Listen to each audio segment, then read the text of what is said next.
Mendengar hal itu, Jae-gyong kemudian mengancam Shin Yu. Ia akan melaporkannya kepada wali kota karena ia sudah berselingkuh. Shin Yu mengatakan kalau ia tidak berhak ikut campur dengan urusan pribadi, terutama dengan pekerjaan. Jae-gyong kemudian bilang kalau ia sepatutnya harus mengakui kesalahannya karena sekarang ia masih memacari putri wali kota sambil menggoda wanita lain yaitu Hongju. 그만 좀 하라고요. Setelah keributan itu, Hongju menjelaskan kalau Shin Yu tidak sengaja meminum ramuan cinta miliknya. Dan tak hanya itu, mantra yang sebelumnya ia rapalkan saat bulan purnama itu juga gagal karena kecerobohannya sendiri. Jae-gyong yang mendengar pun merasa tidak percaya karena hal itu adalah mustahil. Tapi karena melihat perubahan sikap dari Shin Yu, ia mulai percaya dengan perkataan mereka. Namun sebelum itu ia meminta Hongju untuk membuktikan keampuhan mantranya di depan matanya. 주술 끝나면 전화 줘요. 그럴게요. Saat berada di dalam, Hongju membuka buku mantra dan mendapati kalau mantra rayuan cocok untuk dilakukan sekarang karena persyaratannya yang mudah. Sementara Shin Yu yang ditinggal sendirian di luar, ia pun merasa kedinginan. Ia kemudian mengetuk pintu dan meminta Jae-gyong agar mengizinkannya masuk. Saat berada di dalam, Jae-gyong meminta Shin Yu untuk berhenti mengejar Hongju jika mantra ini tidak terbukti. Mendengar itu, Shin Yu kemudian setuju, namun jika mantranya terbukti, ia meminta pada Jae-gyong untuk berhenti menyukai Hongju. Sementara di sisi lain, Hongju terlihat sudah menyiapkan ritual dan melanjutkan pembakaran kertas sebagai penutup. Di waktu yang sama, tiba-tiba listrik kemudian padam dan setelah itu ia kemudian mengabari pada Jae-gyong kalau ritualnya sudah selesai.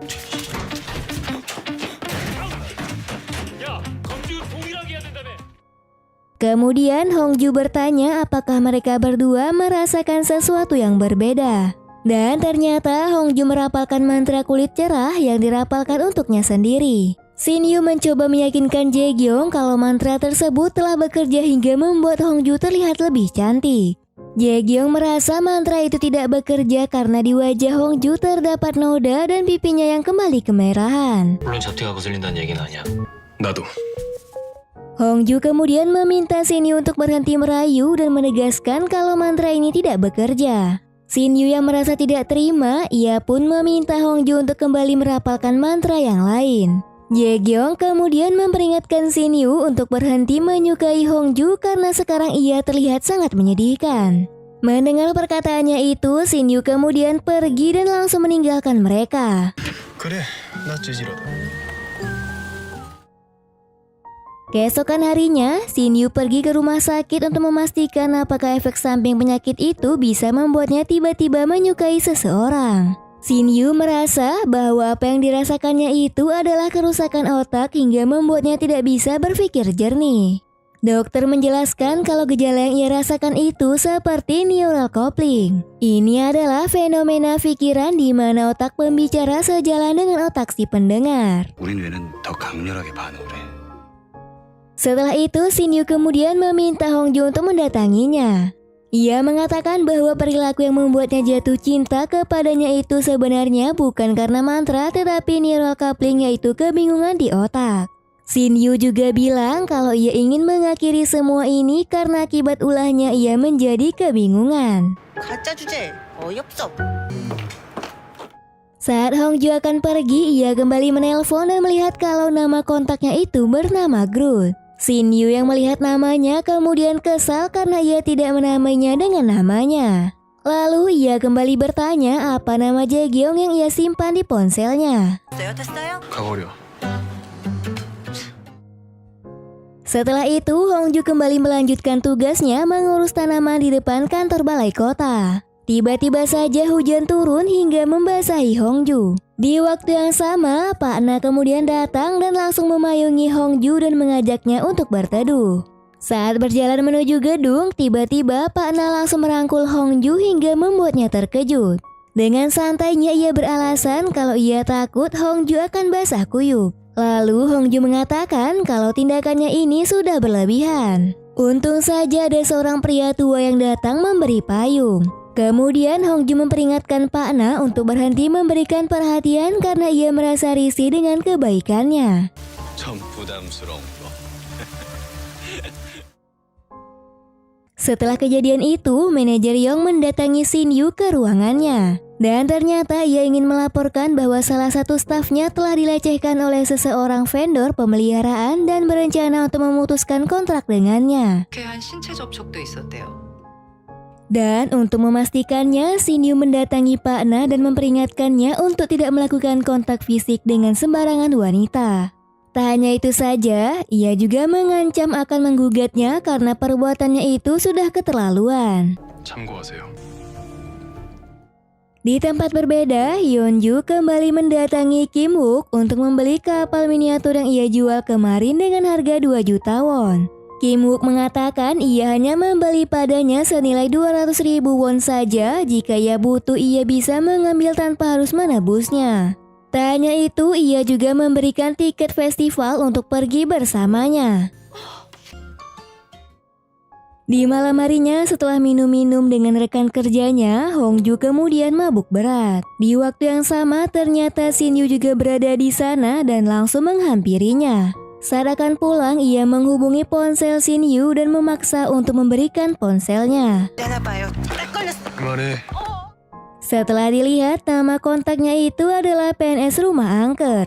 Hongju meminta Shin Yu untuk mengubah nama kontaknya itu dengan namanya karena nama Hongju itu adalah pemberian ayahnya.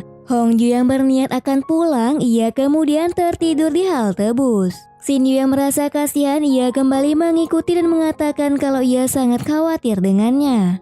Mendengar itu, Hongju merasa kalau perhatiannya itu adalah palsu karena sebelumnya ia terus beralasan hingga membuatnya kebingungan. Di keesokan harinya, Hongju pergi bersama Jae-gyong ke tempat penampungan anjing sambil menikmati makanan yang dibuat oleh Jae-gyong. Lalu secara terkejut, Jae-gyong mengatakan kalau ia ingin Hongju merasa antusias kepadanya. Namun karena wajahnya tidak memerah, ia kemudian kecewa. 서운하네. 얼굴 안 빨개지니까. Sementara itu, Shin Yu diberitahu tanggal hari pernikahannya yaitu di hari Minggu tanggal 5 Februari. Dan ternyata ayahnya sengaja tidak memberitahu karena ia ingin memberi kejutan untuknya. Lalu mereka berencana untuk pergi bermain golf bersama. 죄송한데요. Tapi tiba-tiba saja Nayeon mengatakan kalau hari ini ia tidak bisa ikut dengan mereka. Ia kemudian meminta Shin Yu untuk berbicara sebentar dengannya. Kemudian ia memperlihatkan foto di mana Shin Yu bermesraan dengan Hongju. Shin Yu yang mabuk berat pada saat itu, ia pun tidak bisa menjawab.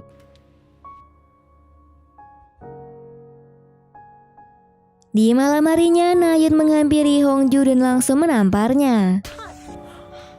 Ia kemudian bertanya apa yang ia lakukan dengan Shin Yu hingga membuatnya datang ke rumahnya. Dan oleh karena itu, ia kembali teringat kalau ia memang seorang perebut pacar temannya. 아무것도 아닌 거야. Setelah kejadian itu, Hongju menyuruh Shin Yu untuk menjumpainya. Ternyata pertemuan itu Hongju berniat untuk mengembalikan seluruh barang yang pernah ia berikan. Shin Yu yang merasa aneh kemudian bertanya kenapa ia tiba-tiba melakukan itu. Hongju yang merasa sudah muak memberitahu kalau ia baru saja ditampar oleh Nayeon karena dituduh sudah menggoda pacarnya. Ia juga bertanya kenapa ia tega melakukan itu kepadanya. 무슨 말을 어떻게 했길래? Shin Yu kemudian bilang kalau ia sudah tergoyahkan karena cintanya. Mendengar itu, Hongju merasa dipermainkan dan kembali bertanya kenapa ia tidak memberitahu tentang hal yang sebenarnya. Saat akan pergi, Shin Yu kemudian bertanya apa yang ia mau darinya. Dan setelah itu, mereka kemudian larut dalam suasana. Setelah kejadian itu, Hongju kemudian bertanya apa yang telah ia lakukan. Merasa sudah dipermainkan, ia pun pergi dan langsung meninggalkannya. Sementara di sisi lain, terlihat Nayeon menjumpai seseorang yang ternyata adalah Hyunso. Dan hal yang paling mengejutkan, ternyata selama ini Hyunso adalah selingkuhannya. Di keesokan harinya, Hongju menyuruh Nayeon untuk menjumpainya dan merasa tidak terima karena ditampar olehnya. Hongju mengatakan kalau itu kesalahpahaman dan ada sesuatu hal yang tidak diberitahu oleh Shin Yu. Tapi sebelum ia menceritakan itu, Hongju kemudian bertanya apa perkataan Shin Yu hingga ia berani menamparnya. Nayeon memberitahu bahwa ada seseorang yang sengaja mengirim foto kemesraannya.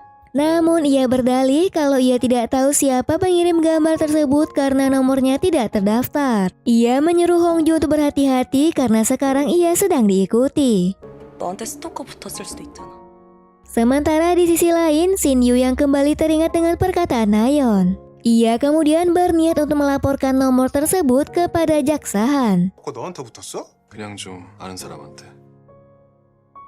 Di malam harinya, Hongju kemudian pulang bersama Jae-gyong. Ia kemudian bertanya apakah urusannya dengan Shin Yu sudah selesai. Hongju mengatakan kalau situasinya menjadi rumit dan membuatnya kebingungan. Dan oleh karena itu, ia mencoba melupakannya karena jika ia terus peduli dengan hal tersebut, maka itu akan membuatnya sakit. Di waktu yang sama, Yeonju menelpon suaminya untuk pergi melihat bintang jatuh. Si Yeon mengatakan kalau situasinya sedang buruk karena syuting iklannya menjadi tertunda. Ia tidak menjelaskan masalah apapun dan langsung menutup telepon istrinya. Merasa diabaikan, ia kemudian pergi sendirian untuk melihat bintang-bintang. Lalu, tak lama kemudian ia bertemu dengan Kim Wook dan bertanya kenapa suaminya tidak ikut. Yeonjun mengatakan kalau suaminya telah mengingkari janji, lagi pula ia berniat untuk pulang karena hanya ia yang datang sendirian. Kim Wook yang merasa kasihan kemudian mengajaknya untuk melihat bintang bersamanya. 별똥별이다. 원래 소원 빌어. Keesokan harinya, Shin Yu menjumpai Nenek Eunwol untuk mengembalikan kotak kayu tersebut. Nenek Eunwol mengatakan kalau kotak tersebut harus disimpan oleh pemiliknya sendiri. Mendengar itu, Shin Yu kemudian bilang kalau sekarang ia sudah tidak percaya dengan hal yang berkaitan dengan mantra. Shin Yu juga mengatakan kalau sekarang mereka sudah menjaga jarak dan ingin menghindari kekacauan. Mendengar itu, Nenek Eunwol kemudian bilang kalau urusan cinta memang selalu kacau dan bodoh. Namun terlepas dari itu semua, takdirnya itu adalah Hongju yang tidak mungkin dipisahkan. Mendengar itu, Shin Yu semakin kesal dan berniat untuk meninggalkannya. Namun saat akan pergi, Nenek Eunwol memanggilnya dan bertanya apakah ia serius ingin mengakhiri ini semua. 방법은 하나밖에 없어. Setelah itu, Hongju ditelepon oleh Nenek Eunwol dan mengatakan kalau sekarang Shin Yu sedang berada di depan rumahnya. Hongju kemudian bertanya apa maksud perkataan Nenek Eunwol yang melarang kotak tersebut disimpan bersamanya. Shin Yu memberitahu kalau maksud dari perkataan Nenek Eunwol adalah kekacauan. Maka dari itu, kedatangannya ini untuk bertanggungjawaban dan kembali meletakkan kotak kayu tersebut di tempat awalnya berada. Singkat cerita, mereka kemudian sampai di Gunung Onju. Saat berjalan sendirian, tiba-tiba Hongju terpeleset hingga membuat sisi kotak kayu itu terbuka. Setelah dilihat, ternyata kotak kayu itu berisi 2 buah buku mantra. Dan buku satunya itu berisi buku mantra untuk ilmu hitam. Shin Yu mengatakan kalau buku ini tidak penting dan kedatangan mereka ke sini untuk mengembalikan kotak tersebut. Sesampainya di sana, Shin Yu mencoba mengingat posisi di mana pertama kali ia menemukan kotak tersebut. Saat akan menggali lubang, tiba-tiba mereka dikejutkan dengan boneka jerami yang menggelantungan dan bertuliskan nama Shin Yu. Lalu Hongju mengatakan kalau baju tersebut adalah baju tidurnya yang hilang beberapa hari yang lalu. Sepulangnya dari sana, Shin Yu membelikan semprotan lada dan alat kejut listrik untuknya berjaga-jaga dari penguntit. 저한테 무슨 일 생길까 봐. Lalu di keesokan harinya, Shin Yu mengajak Hongju untuk pergi bersama untuk menyelidiki siapa orang yang telah mengikutinya.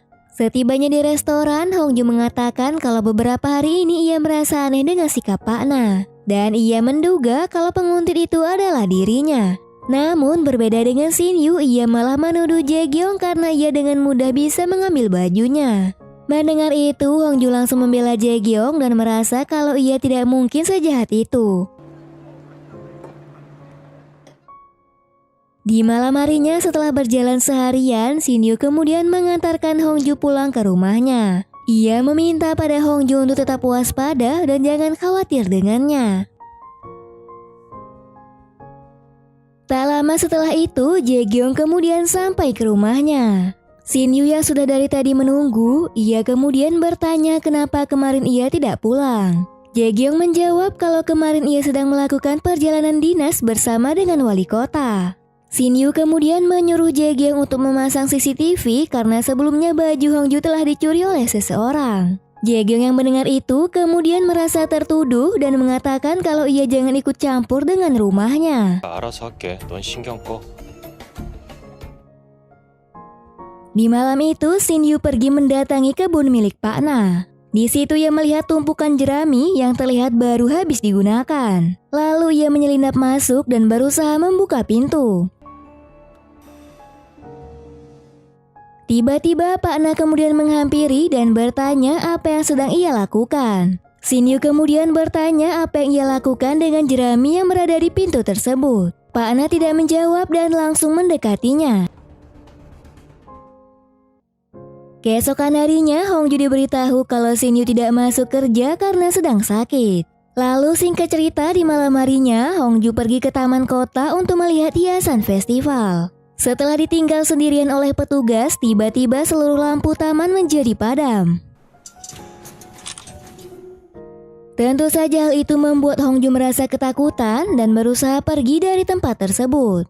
Saat berada di jembatan, Hongju ditelepon oleh seseorang dengan nomor yang tidak dikenal. Dan tak lama kemudian ada seseorang yang mencoba mendekatinya.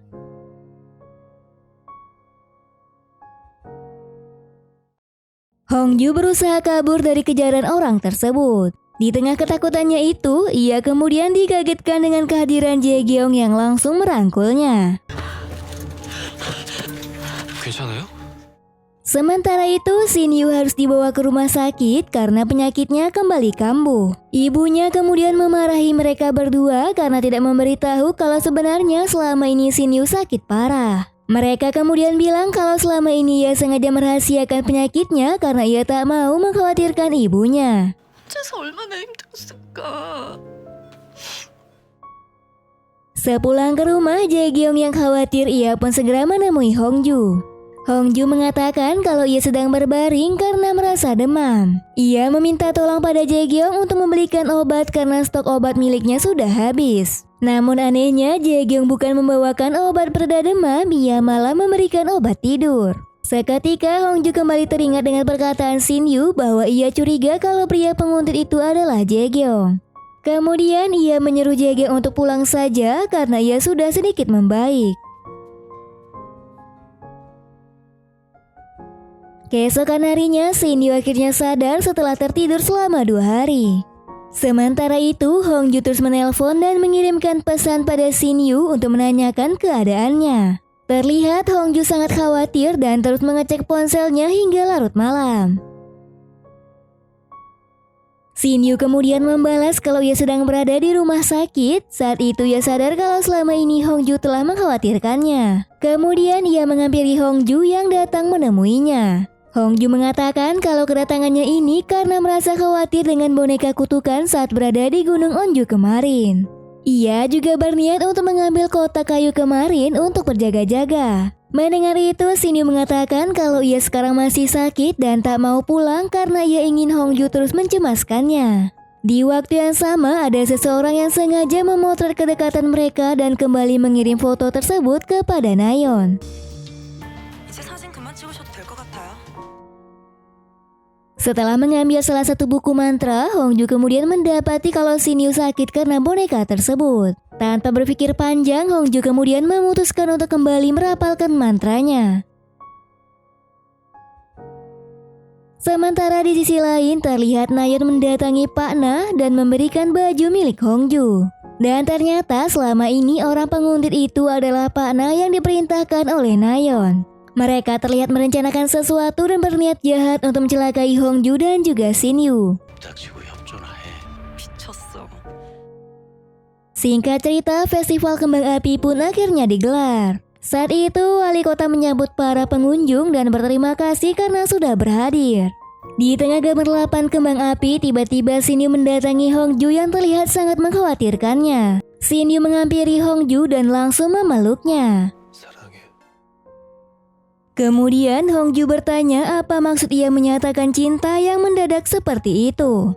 Hongju mengatakan kalau ia adalah pria yang tidak malu karena berani menyatakan perasaannya ketika masih memiliki hubungan bersama dengan wanita lain. Dan jelas-jelas apa yang ia lakukan sekarang ini adalah perbuatan selingkuh. Shin Yu menjawab kalau tindakannya itu bukan perbuatan selingkuh. Tak hanya itu, ia juga menegaskan bahwa ia berjanji akan mendatanginya dalam keadaan yang layak untuknya. Shin Yu yang cemburu melihat kedekatannya dengan Jae Gyong, ia pun meminta pada Hongju untuk tidak menyukai pria lain karena ia sangat membencinya. Kemudian Hongju memintanya untuk segera pulang karena jika terus berada di luar, ia akan kembali sakit.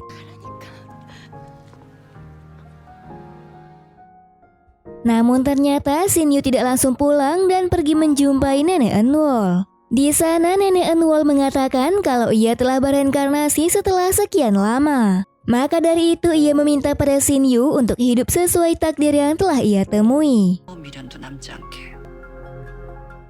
Keesokan harinya Shin Yu menghampiri Nayeon karena ada hal yang ingin ia bicarakan. Nayeon menyadari kalau Shin Yu berniat untuk meminta putus karena ia sudah mencintai Hongju. Nayeon mencoba meyakinkannya kalau perasaan itu hanyalah perasaan bimbang dan hanya merasa kasihan kepada Hongju. Singkat cerita, saat berada di kantin, Hongju kemudian melihat Shin Yu yang duduk bersebelahan dengan Nayeon. Saat itu, Nayeon memberi saran pada Jae Gyong untuk dijodohkan dengan temannya. Namun, Jae Gyong langsung menolak dan bilang kalau sekarang ia sudah menyukai seseorang. Mendengar itu, Shin Yu memintanya untuk tidak terlalu percaya diri karena hal tersebut adalah hal yang mustahil. 사람 엄청 잘 어울려. Di malam harinya, Nayeon meminta Hongju untuk menemuinya. Di sana, ia meminta Hongju untuk jangan bermimpi karena dalam waktu dekat ini ia akan menggelar pernikahan dengan Shin Yu. Ia juga mengatakan bahwa selama 2 tahun pacaran, mereka selalu menghabiskan waktu bersama. Hongju kemudian bertanya apakah ia segelisah itu hingga mengatakan omong kosong kepadanya. Lalu sepulangnya dari sana, Hongju melihat ada seseorang yang berada di depan pintu rumahnya. Ia mengambil semprotan lada dan langsung menyemprotkannya. Dan ternyata orang tersebut adalah Jae Gyong yang datang untuk memberikan makanan yang dititipkan oleh pemilik rumah. Hongju yang merasa bersalah, ia kemudian meminta maaf. Lalu Jae Gyong bertanya apakah ia menyesal setelah melakukan itu. Dan sebagai permintaan maafnya, ia meminta pada Hongju untuk mau menjadi pasangannya. Hongju pada saat itu tidak menjawab sehingga Jae Gyong merasa kalau ia sudah menolaknya. 들어놓고 안 가겠다는 거죠? Di keesokan harinya saat pergi bekerja, Shin Yu mendapati kalau Hongju berangkat bersama Jae Gyong. Dan saat berada di kantor, Shin Yu menyuruhnya untuk segera mendatanginya karena ada hal yang ingin ia bicarakan. Dengan cemburu, Shin Yu langsung memarahi Hongju karena ia menyuruhnya untuk menunggu bukan semobil dengan pria lain. Ia sengaja berangkat bersama Jae Gyong karena bisa mempersingkat perjalanannya. Hongju mengatakan kalau Shin Yu terlalu egois karena dalam beberapa waktu yang lalu ia juga sering bersama dengan Nayeon. Dan oleh karena itu ia menjadi curiga dan merasa cemburu hingga membuatnya tersiksa. Kemudian Shin Yu mendekati Hongju dan berniat untuk mengutarakan cintanya. Namun tiba-tiba Gi-dong kemudian datang dan mengagetkan mereka berdua. Singkat cerita, di malam harinya Nayeon kembali mendatangi Pak Na dan memberikan sapu tangan milik Hongju. Ia menyuruh Pak Na untuk segera melakukan rencananya karena ia sudah tidak sabar lagi. Ternyata Pak Na sedang melakukan ritual dan berniat jahat kepada Hongju.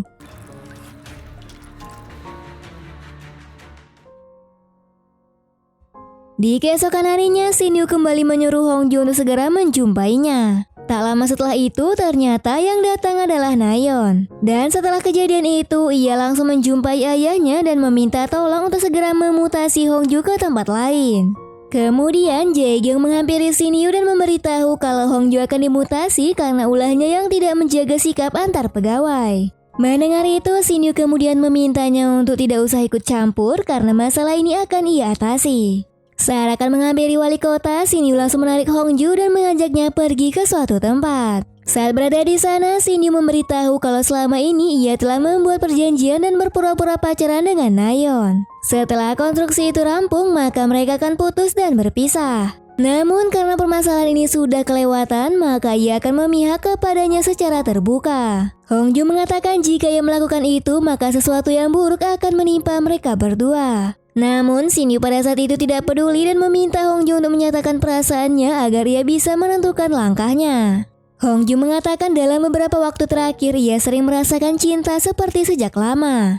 Mendengar itu, Shin Yu kemudian bilang kalau itu adalah benar kalau sejak lama mereka memang saling jatuh cinta. Namun saat Hongju memegang pipinya, Shin Yu kembali merasakan tangan merah hingga membuatnya terkejut. 아파요? Hongju yang merasa khawatir, ia pun mengajaknya pergi ke rumah sakit. Namun Shin Yu beralasan kalau ia hanya sedikit pusing. Lagi pula, mereka sedang tidak ada waktu karena mereka harus segera membuat permohonan saat matahari terbenam.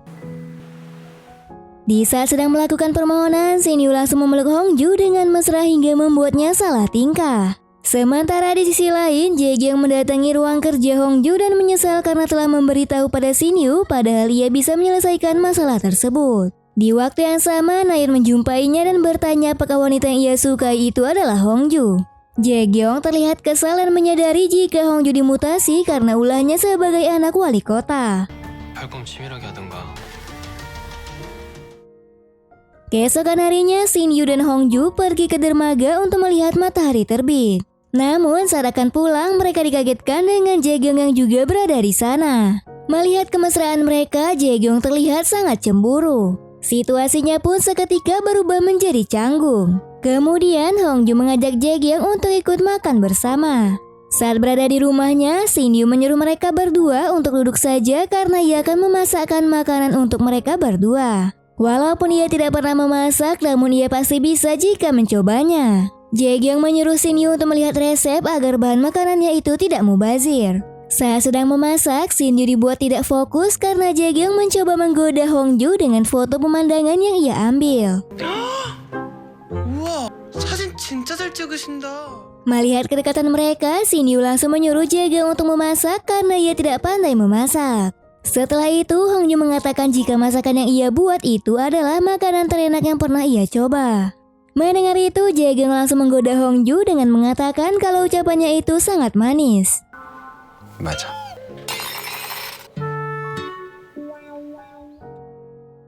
Singkat cerita, di keesokan harinya, Gi-dong memberitahu jika pot tanaman itu dikirim saat ia berada di luar. Dan menurutnya itu adalah kiriman dari mantan pacarnya yaitu Nayeon. Shin Yu kembali menegaskan jika Nayeon bukan pacarnya lagi dan pacarnya sekarang adalah Hongju. Sepulang bekerja, Sebyul dan Sojung sengaja mengajak Hongju untuk makan malam. Ternyata mereka berencana untuk menginterogasi Hongju mengenai kedekatannya dengan Shin Yu. Saat akan menjawabnya, tiba-tiba Gi-dong dan Shin Yu datang menemui mereka. Awalnya Hongju menyuruh Shin Yu untuk jangan bergabung karena akan membuat situasi menjadi canggung. Namun Sejong langsung mengajak mereka berdua untuk bergabung karena mereka adalah teman sekantor. Setelah menghabiskan makanan, mereka kemudian melanjutkan karaoke bersama. Di waktu itu, Sebyul menyuruh Shin Yu untuk menyanyikan lagu untuk mereka. Shin Yu langsung menerima tawaran mereka dan menyanyikan lagu yang romantis. Terlihat Hongju dibuat tersipu malu karena lagu yang ia nyanyikan itu seolah isi hati yang ia sampaikan untuk pujaan hatinya.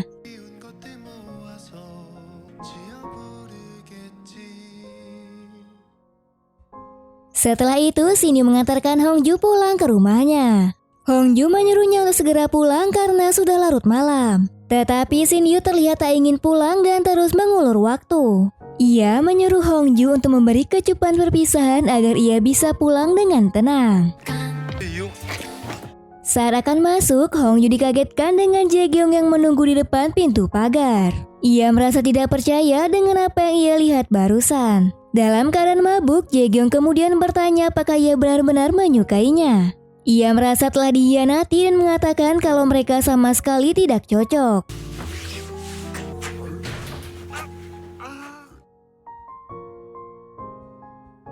Keesokannya, Jae Kyung menghampiri Hongju dan meminta maaf atas perkataannya semalam. Hongju mengatakan jika ia sama sekali tidak menanggapinya dengan serius karena ia sedang mabuk berat. Di waktu yang sama, Pak Na yang berada di sana kembali memotret Hongju dan kembali mengirimkan foto tersebut kepada Nayeon. Dan di keesokan harinya berita tersebut menjadi heboh hingga rekan kerjanya menjadi kesal karena Hongju telah membohongi mereka. Sadar jika fotonya bersama Jaegyong tersebar, ia langsung menjumpai Nayeon dan mengajaknya untuk berbicara. Di sini Hongju mengatakan bahwa ia adalah pelaku dari tersebarnya foto dirinya. Meskipun begitu, ia juga tidak mungkin mengaku jika hal tersebut adalah fakta yang sebenarnya. Sementara itu, Shin Yu yang khawatir ia pun bertanya apakah Hongju baik-baik saja. Hongju langsung membalas pesan dan mengatakan bahwa ia baik-baik saja. Lalu Pak Gong memberitahu jika salah satu pohon tua di taman mati secara misterius. Dan oleh karena itu, ia akan pergi ke sana untuk mengecek apa penyebabnya. Pihak lapangan yang saat itu sedang mengangkat pohon tersebut kemudian dikagetkan dengan penemuan kerangka manusia. Shin Yu yang berada di tempat kejadian, ia pun bertanya pada Pak Gong apakah taman ini dulu bekerja sama dengan taman hias hijau milik Pak Na. Pak Gong mengatakan jika dulu mereka telah menjalin kerjasama dengannya, namun nama kebunnya saat itu berbeda dengan sekarang. Shin Yu menduga jika kerangka tersebut adalah istri Pak Na yang hilang sebelum taman ini dibangun. Di tempat berbeda, Hongju pergi ke sebuah hutan untuk mengecek galian yang sengaja digali oleh seseorang. Saat akan menjawab panggilan telepon, Hongju langsung didorong oleh Pak Na hingga membuatnya pingsan. Pak Na yang berada di tempat tersebut, ia pun berniat mengubur Hongju secara hidup-hidup karena merasa kesal Hongju telah berpaling kepada pria lain. Di waktu yang sama, Shin Yu langsung menelpon Pak Na dan berencana untuk menjumpai Hongju. Kecurigaannya semakin yakin jika kerangka manusia yang ia lihat di taman barusan adalah mantan istri Pak Na yang hilang beberapa tahun yang lalu. Mendengar Shin Yu yang akan menjumpainya, Pak Na langsung kabur dan mengurungkan niatnya. Di malam harinya saat Hongju tersadar, ia langsung berusaha naik ke atas dan meminta pertolongan. Untung saja Shin Yu pada saat itu sudah sampai ke hutan dan langsung mengulurkan tangannya. Seketika Hongju dibuat terkejut karena ia bisa merasakan deja vu. Ingatan tersebut memperlihatkan di mana Aeng Cho terjatuh ke jurang sama seperti yang ia rasakan sekarang. Hongju pun langsung terdiam hingga ia tidak bisa berkata-kata. Lalu saat berada di rumah, Hongju mengatakan jika ia tidak sengaja tersandung karena terlalu fokus mengambil foto. Shin Yu yang merasa khawatir, ia pun menyuruh Hongju untuk lebih berhati-hati dan jangan bekerja di luar dulu untuk sementara waktu. Hongju mengatakan jika ia tidak bisa menolak perintah, lagi pula itu adalah tugasnya. Untuk itu ia tidak perlu khawatir lagi karena sekarang ia sudah merasa tenang.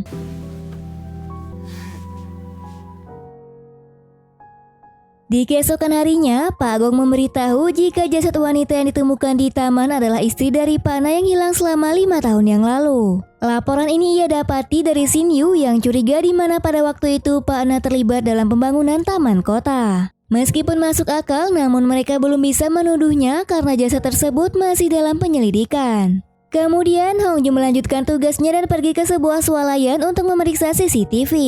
Betapa terkejutnya ia saat melihat Pak Na yang melintas pergi ke arah taman kota.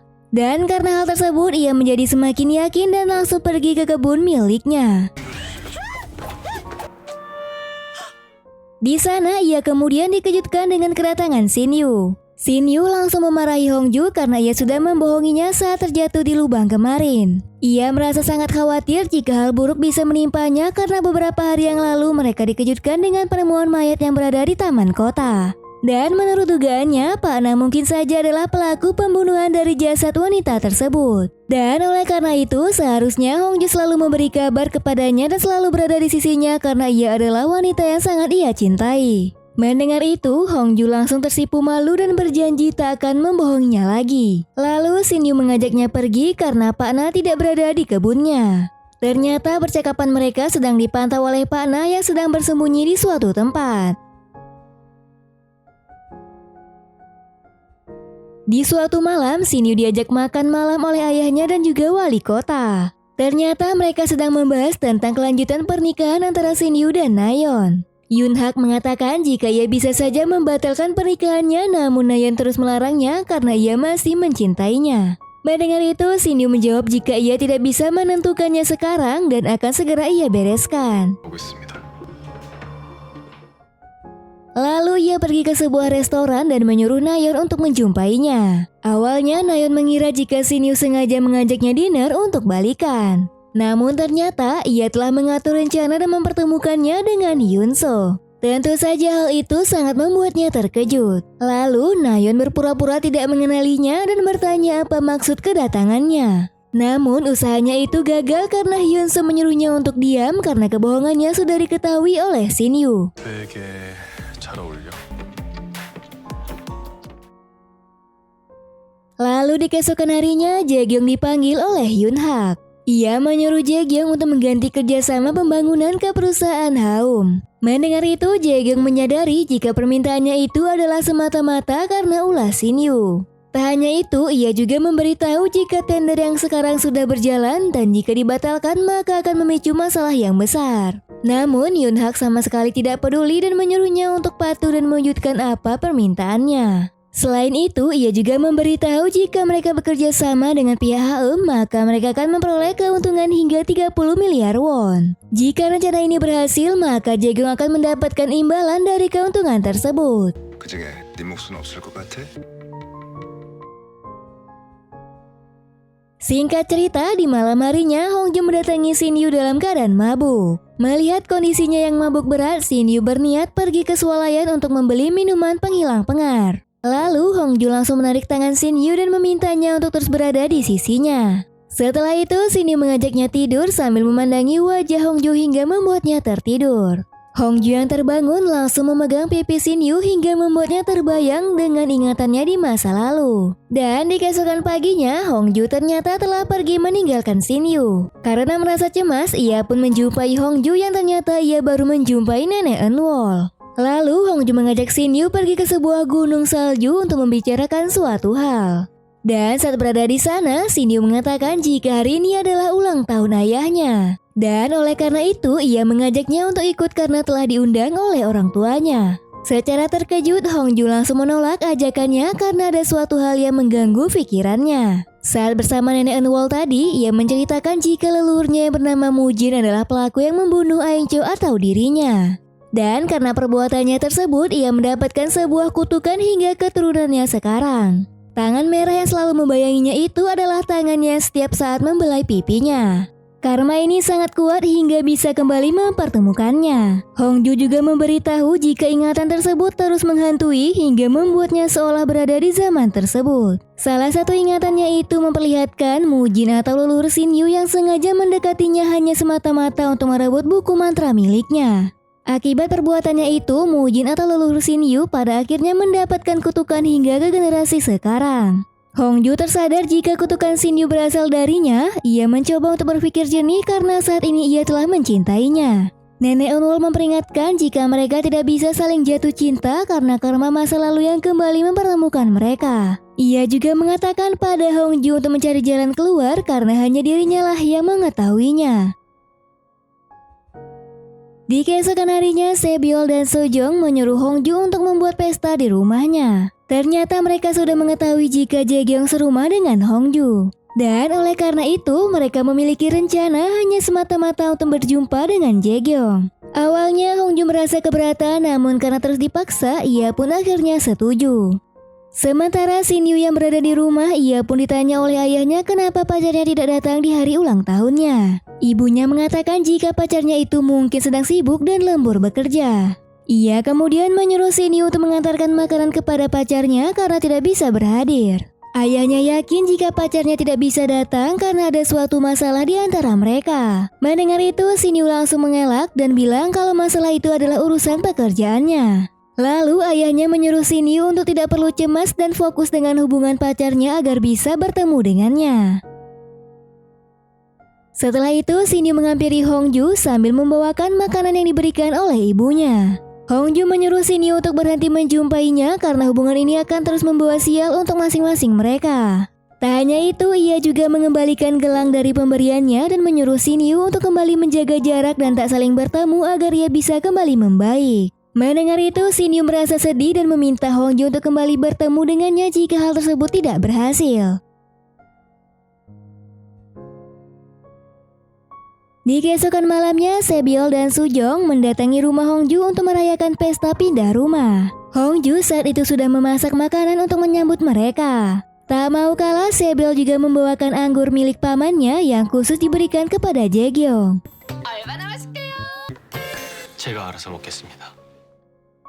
Setelah makan-makan, Kim Wook mendatangi rumah Hongju sambil memberitahu jika Shin Yu menyuruhnya untuk diantarkan ke rumahnya. Lalu Kim Wook langsung pergi dan meminta Hongju untuk mengurusinya. Saat Hongju menghampirinya, ia langsung memeluk dan mengatakan jika ia tidak bisa menjalani hari-harinya jika ia tidak berada di sisinya. Mendengar itu, Hongju menyuruhnya untuk pulang saja dan akan memanggilkan supir untuknya. Kemudian Shin Yu bertanya apakah ia bisa hidup jika tidak bertemu dengannya lagi. Secara terkejut, Hongju mengatakan kalau ia bersedia jika itu maunya.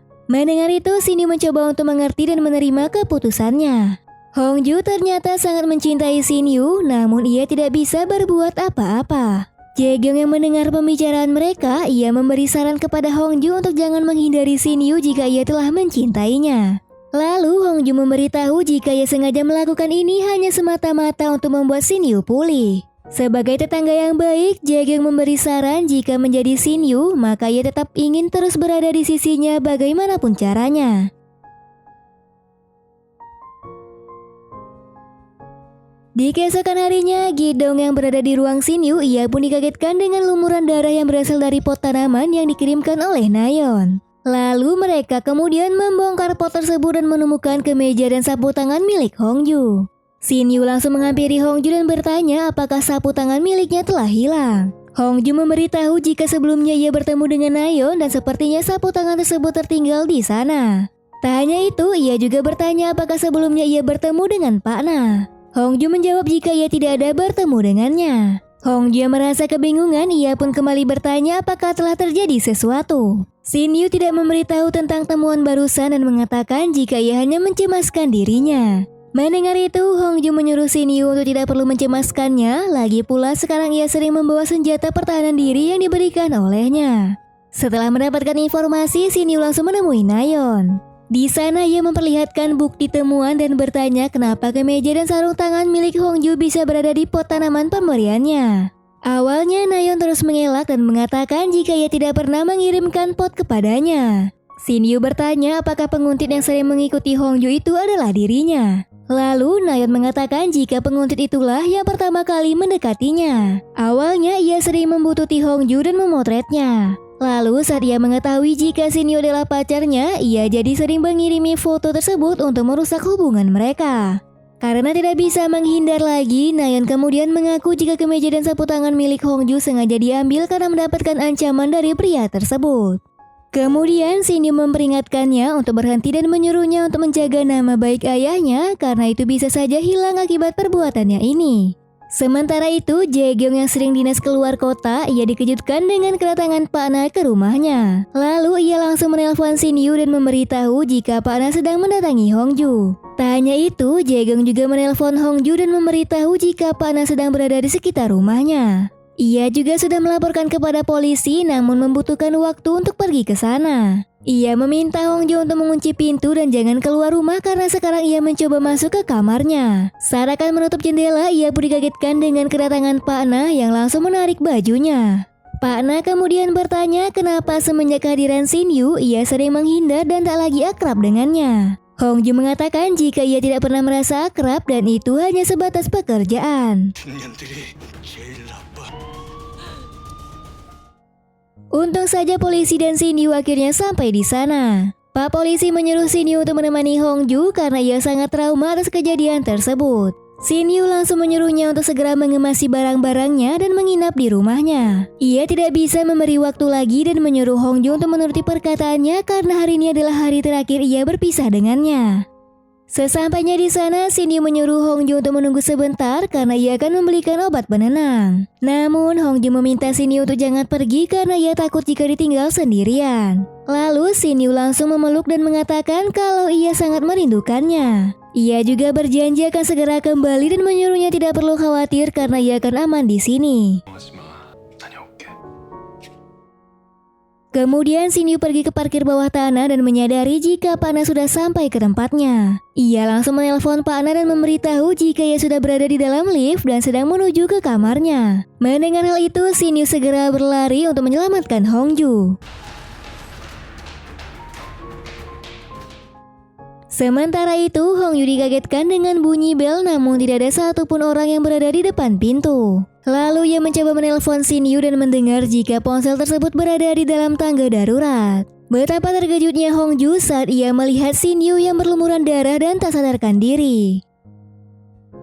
Kemudian, scene flashback ke masa lalu tepatnya di zaman dinasti Joseon. Saat itu, Mujin atau leluhur Shin Yu diperintahkan oleh ayahnya untuk segera menikah dengan putri wakil penasehat. Mendengar itu, Mujin langsung menolak karena sama sekali tidak mencintainya.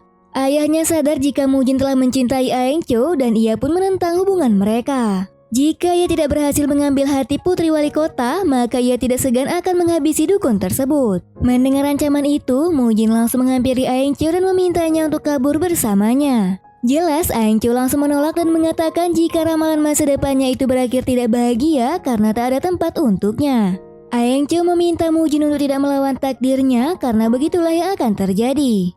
Ia sama sekali tak keberatan jika ia menikah dengan wanita yang dijodohkan oleh ayahnya. Karena cintanya itu tidak sebesar hingga rela kabur secara diam-diam seperti rencananya ini.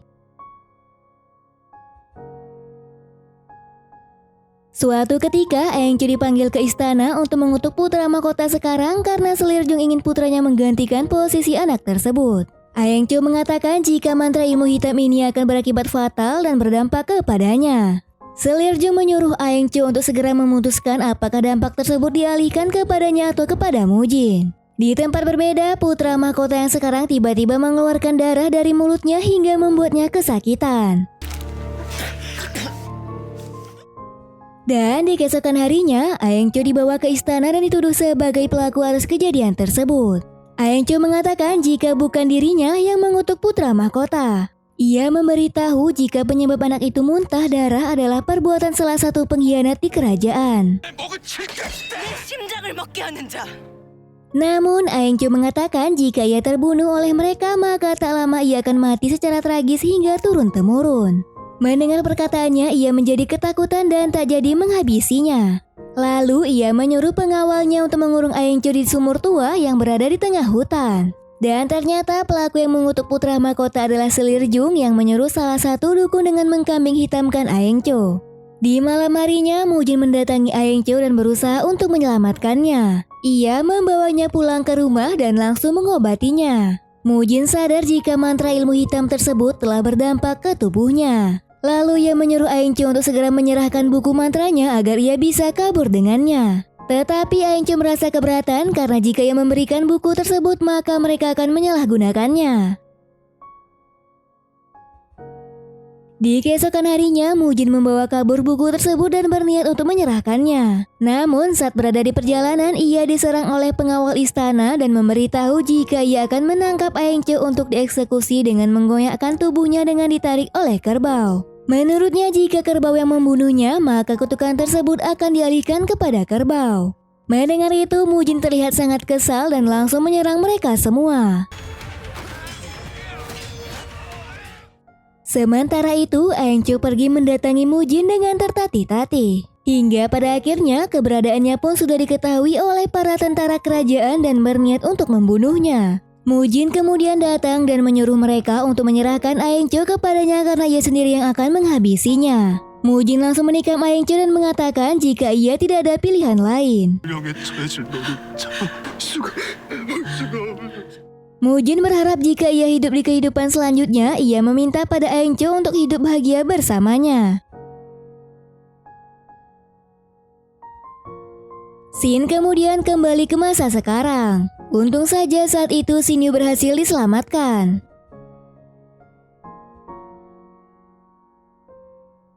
Dan di keesokan harinya, Hongju berniat pergi ke suatu tempat untuk bersembunyi. Ia sengaja mengasingkan diri karena ia tidak mau Shin Yu kembali terluka akibat dirinya. Ia meminta tolong pada Jae-gyong untuk mengabari perkembangan kondisi Shin Yu karena ia akan sering mematikan ponsel agar tak terlacak oleh Pak Na. Di tempat berbeda, Shin Yu akhirnya siuman. Ia kemudian bertanya pada orang tuanya di mana keberadaan Hongju sekarang. Ayahnya mengatakan jika ia sudah kabur karena merasa bersalah. Shin Yu mengatakan jika itu bukan kesalahannya. Sementara Hongju telah sampai di kampungnya dan menginap di rumah peninggal ibunya. Dan di malam itu tiba-tiba Pak Na mengirim pesan jika Shin Yu dalam bahaya. Ia menyuruh Hong Ju untuk segera menjumpainya sekarang. Jika ia tidak mau maka Shin Yu akan kembali terluka. Saat berada di sana, Hong Ju dikejutkan dengan beberapa orang yang mengikutinya. Dan ternyata orang tersebut adalah pengawal Shin Yu yang disewa untuk melindunginya. Shin Yu kemudian bertanya kenapa ia datang sendirian untuk menemui Pak Na. Hong Ju mengatakan jika ia tidak datang menemuinya maka ia akan kembali menyerangnya. Dan ia juga bilang jika ia sangat mencintainya hingga ia sengaja mengasingkan diri untuk melindunginya. Shin Yu langsung memeluk Hong Ju dan mengatakan jika ia telah melihat semua ingatan di masa lalunya. Ia meminta Hong Ju untuk memegang pipinya karena sekarang kutukan tersebut sudah hilang. Perasaannya di masa lalu itu sama seperti sekarang karena ia sangat mencintainya.